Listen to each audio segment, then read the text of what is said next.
नमस्ते दोस्तों। यह कहानी एक राजा और 6 रानियों की। राजा अपने सभी पत्नियों से बहुत प्यार करते थे।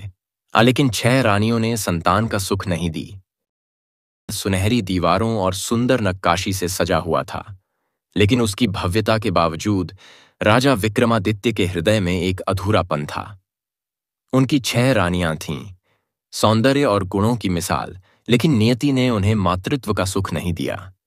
राजा ने कई प्रयत्न किए, बड़े बड़े वैद्यों और तांत्रिकों को बुलाया, परंतु कोई उपाय सफल नहीं हुआ। राजा के मन में संतान की लालसा थी, लेकिन वह किसी भी रानी का दिल नहीं दुखाना चाहते थे। एक दिन राजा एक पड़ोसी राज्य के भ्रमण पर गए, जहां उन्होंने राजकुमारी इंदुमती को देखा। उसकी आंखों में असीम करुणा और प्रेम था। राजा को पहली ही नजर में उससे प्रेम हो गया। उन्होंने राजकुमारी के पिता से विवाह का प्रस्ताव रखा और शीघ्र ही इंदुमती उनकी 7वीं रानी बनकर महल में आ गई। इंदुमती को देखकर 6 रानियों के मन में ईर्ष्या जाग उठी। वे सोचने लगीं कि राजा अब केवल नई रानी से प्रेम करेंगे और उन्हें भुला देंगे। हालांकि इंदुमती बहुत ही सरल स्वभाव की थी और हर किसी से प्रेम पूर्वक व्यवहार करती थी। कुछ समय बाद महल में खुशियों की लहर दौड़ पड़ी। इंदुमती गर्भवती थी। राजा की प्रसन्नता का ठिकाना न था। उन्होंने पूरे राज्य में आनंदोत्सव मनाने का आदेश दिया, लेकिन बाकी 6 रानियों के मन में जलन बढ़ गई। उन्हें यह सहन नहीं हो रहा था कि जिस चीज के लिए वे वर्षों से तरस रही थीं, वह 7वीं रानी को इतनी सहजता से मिल गई। 6 रानियों ने मिलकर एक भयावह योजना बनाई। उन्होंने एक दाई को रिश्वत देकर अपने पक्ष में कर लिया। जैसे ही इंदुमती ने एक सुंदर पुत्र को जन्म दिया, दाई ने नवजात शिशु को चुरा लिया और उसे नदी में बहा दिया। इंदुमती बेहोश थी और जब उसे होश आया तो उसे बताया गया कि उसका पुत्र जन्म के कुछ ही क्षणों में मर गया। राजा इस दुखद समाचार से टूट गए और इंदुमती गहरे शोक में चली गई। किंतु नियति को कुछ और ही मंजूर था। जिस नदी में बच्चे को बहाया गया था, वहां से एक साधु ने उसे बचा लिया और अपने आश्रम में उसका पालन पोषण किया। कुछ वर्षों बाद जब वह बालक बड़ा हुआ तो उसकी प्रतिभा और तेजस्विता पूरे राज्य में प्रसिद्ध हो गई। राजा तक जब यह समाचार पहुंचा तो उन्होंने उस बालक को दरबार में बुलवाया। जैसे ही बालक महल में आया, इंदुमती का हृदय जोर से धड़कने लगा। उसकी ममता जाग उठी और उसे ऐसा प्रतीत हुआ मानो वह बालक उसका ही बेटा हो। साधु ने राजा को पूरी कहानी सुनाई, जिससे षड्यंत्र का पर्दाफाश हो गया। राजा विक्रमादित्य ने जब साधु से पूरी कहानी सुनी तो उनका हृदय क्रोध और दुख से भर उठा। उन्होंने तुरंत अपने सिपाहियों को आदेश दिया कि इस बालक की पहचान सुनिश्चित की जाए। राजमहल में जैसे ही बालक को लाया गया, इंदुमती की आंखों से आंसू बहने लगे। उसे यकीन हो गया कि यह उसका ही पुत्र है। उसकी आंखों, चेहरे की बनावट और चलने के अंदाज में राजा की झलक थी। राजा ने बालक के माथे पर जन्म चिन्ह देखा, जो ठीक वैसा ही था जैसा राज परिवार के वंशजों में होता था। अब कोई संदेह नहीं रह गया था। वह बालक सच में राजा विक्रमादित्य और रानी इंदुमती का पुत्र था। राजा ने महल की पुरानी दाइयों और सेवकों से पूछताछ करवाई। धीरे धीरे सच सामने आने लगा।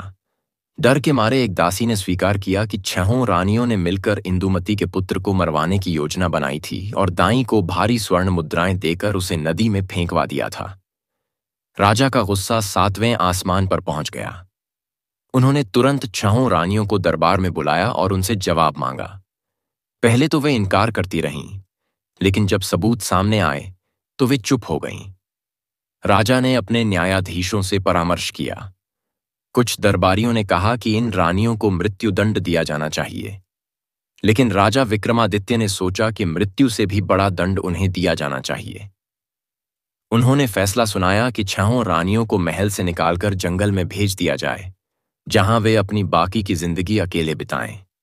अब इंदुमती और उनके पुत्र को उनका हक मिल गया। राज्य में उत्सव मनाया गया। राजकुमार को राजमहल का उत्तराधिकारी घोषित कर दिया गया और पूरे राज्य में उसकी बुद्धिमानी और वीरता की चर्चा होने लगी। कुछ वर्षों बाद जब राजा वृद्ध हुए तो उन्होंने अपना राज्य अपने पुत्र को सौंप दिया। राजा विक्रमादित्य और रानी इंदुमती ने अपनी बाकी की जिंदगी शांति और प्रेम में बिताई। राजकुमार के महल लौटने के बाद राज्य में खुशियां लौट आईं, लेकिन संकट अब भी समाप्त नहीं हुआ था। 6 रानियां जिन्हें जंगल में निर्वासित कर दिया गया था, वहां एक तांत्रिक से मिली। वे अपने अपमान का बदला लेना चाहती थीं और तांत्रिक से मदद मांगी। तांत्रिक ने उन्हें आश्वासन दिया कि वह ऐसा जादू करेगा जिससे उनका खोया हुआ सम्मान लौट आएगा और राजकुमार हमेशा के लिए गायब हो जाएगा। तांत्रिक ने एक घातक मंत्र से एक मायावी दानव को बुलाया जिसे कोई देख नहीं सकता था, लेकिन वह लोगों को नुकसान पहुंचा सकता था। कुछ ही दिनों में राजमहल में अजीब घटनाएं होने लगीं। लोग गायब होने लगे, राजा बीमार पड़ गए और राजकुमार के कमरे में हर रात अजीब परछाइयां दिखने लगीं। इंदुमती को महसूस हुआ कि कोई बुरी शक्ति महल पर प्रहार कर रही है। एक दिन जब इंदुमती अपने पुत्र की सुरक्षा के लिए भगवान से प्रार्थना कर रही थी, तभी एक रहस्यमयी संत महल में आए। उन्होंने कहा, रानी, आपके शत्रु ने काली शक्तियों का सहारा लिया है, लेकिन सत्य और धर्म की जीत निश्चित है। राजा विक्रमादित्य ने संत से उपाय पूछा। संत ने बताया कि दानव को हराने के लिए राजकुमार को अमृत पर्वत से दिव्य तलवार लानी होगी, जो केवल सच्चे उत्तराधिकारी को मिल सकती है। राजकुमार अपने घोड़े पर सवार होकर अमृत पर्वत की ओर रवाना हुआ। रास्ते में उसे कई परीक्षाओं से गुजरना पड़ा। उसे एक विशैला झरना पार करना पड़ा, जिसमें प्रवेश करते ही लोग पत्थर बन जाते थे। एक भयानक नागिन से युद्ध करना पड़ा, जो तलवार की रक्षा कर रही थी। अंतिम परीक्षा में उसे अपनी सबसे बड़ी कमजोरी का सामना करना पड़ा, उसका धैर्य। तलवार पाने से पहले उसे 7 दिनों तक बिना खाए पिए ध्यान करना था। राजकुमार ने सभी परीक्षाएं उत्तीर्ण कीं और अंततः दिव्य तलवार प्राप्त की। महल लौटते ही राजकुमार ने उस तलवार से दानव का वध कर दिया। तांत्रिक की शक्तियां समाप्त हो गईं और छहों रानियां डर के मारे भागने लगीं, लेकिन राजा ने उन्हें पकड़वा लिया। इस बार राजा ने उन्हें जेल में डालने का आदेश दिया ताकि वे अपनी गलतियों पर विचार करें। महल में फिर से खुशियां लौट आईं। राजा विक्रमादित्य ने अपने पुत्र को राज्य का उत्तराधिकारी घोषित कर दिया। राजकुमार ने अपनी माता इंदुमती को धन्यवाद दिया, क्योंकि उनकी सच्ची ममता और बलिदान के बिना यह सब संभव नहीं था। राजा रानी और राजकुमार ने मिलकर राज्य को और भी शक्तिशाली और समृद्ध बना दिया। अब राज्य में शांति और समृद्धि लौट आई थी। राजकुमार की वीरता और बुद्धिमानी की चर्चा दूर दूर तक फैल गई थी। कई राजाओं ने अपनी पुत्रियों का विवाह राजकुमार से करने का प्रस्ताव भेजा, लेकिन राजकुमार का हृदय अभी तक किसी के लिए नहीं धड़का था। एक दिन जब राजकुमार जंगल में शिकार करने गया, तो अचानक एक काले घोड़े पर सवार एक रहस्यमयी युवती ने उस पर हमला कर दिया। वह तलवार चलाने में इतनी निपुण थी कि राजकुमार को उसे रोकने में कठिनाई हो रही थी। तुम कौन हो और मुझसे क्यों लड़ रही हो? राजकुमार ने पूछा। युवती ने तलवार नीचे रखते हुए कहा, मैं राजकुमारी चंद्रलेखा हूं। मैं यह देखने आई थी कि जो राजकुमार इतने प्रसिद्ध हैं, क्या वे सच में मेरी बराबरी कर सकते हैं? राजकुमार उसकी बहादुरी और चतुराई देखकर मोहित हो गया। इधर जेल में बंद छहों रानियां अपनी हार स्वीकारने को तैयार नहीं थीं। उन्होंने वहां एक काले जादू के साधक को अपना सहयोगी बना लिया और उसके माध्यम से एक और भयंकर योजना बनाई।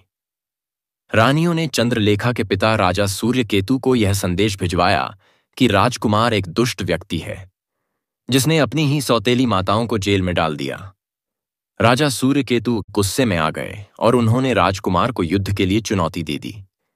राजकुमार और चंद्रलेखा अब एक दूसरे से प्रेम करने लगे थे, लेकिन यह युद्ध उनकी खुशियों के आड़े आ रहा था। राजकुमार ने युद्ध को टालने के लिए राजा सूर्यकेतु से मिलने का निर्णय किया। जब वे राजा से मिले तो उन्होंने छहों रानियों की साजिश का पर्दाफाश किया। राजा सूर्यकेतु को अपनी गलती का एहसास हुआ और उन्होंने अपनी बेटी का विवाह राजकुमार से करने का प्रस्ताव रखा।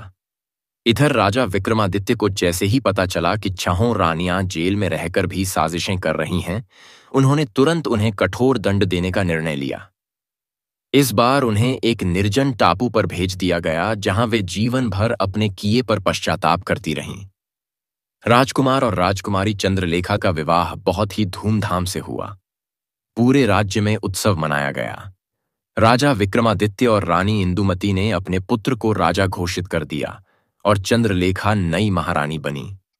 राजकुमार और चंद्रलेखा के विवाह के बाद पूरा राज्य खुशियों में डूबा था, लेकिन एक अनजान खतरा मंडरा रहा था। जिस निर्जन टापू पर छहों रानियों को भेजा गया था वहां उन्हें एक रहस्यमयी साधु मिला। यह कोई साधारण साधु नहीं था, बल्कि एक भयानक मायावी था जो काले जादू में निपुण था। छहों रानियों ने अपने बदले की आग में जलते हुए उस साधु से सहायता मांगी। मायावी ने उन्हें एक प्रस्ताव दिया, अगर तुम मेरी शिष्या बन जाओ तो मैं तुम्हें इतनी शक्ति दूंगा कि तुम अपने राज्य पर फिर से राज कर सको। छहों रानियां तैयार हो गईं और साधु ने उन्हें एक खतरनाक शक्ति दी। अब वे साधारण स्त्रियां नहीं थीं, बल्कि मायावी शक्तियों से भरपूर चुड़ैलें बन चुकी थीं। एक रात जब पूरा महल गहरी नींद में था, अचानक आसमान में काले बादल छा गए। बिजली चमकी और तेज हवाएं चलने लगीं। तभी महल के मुख्य द्वार पर भयंकर आवाज आई। रक्षकों ने देखा कि छहों रानियां वापस आ गई थीं, लेकिन अब वे पहले जैसी नहीं थीं। उनकी आंखें चमक रही थीं, उनके हाथों में काले जादू की शक्तियां थीं, और उनके इशारे से ही महल के कई रक्षक बेहोश होकर गिर पड़े। रानियों ने महल पर हमला कर दिया और घोषणा की, हम अपना बदला लेने आई हैं, अब यह राज्य हमारा होगा। राजकुमार और चंद्रलेखा को जैसे ही यह समाचार मिला, वे तुरंत युद्ध के लिए तैयार हो गए। लेकिन यह कोई साधारण युद्ध नहीं था, यह जादू और शक्ति का टकराव था।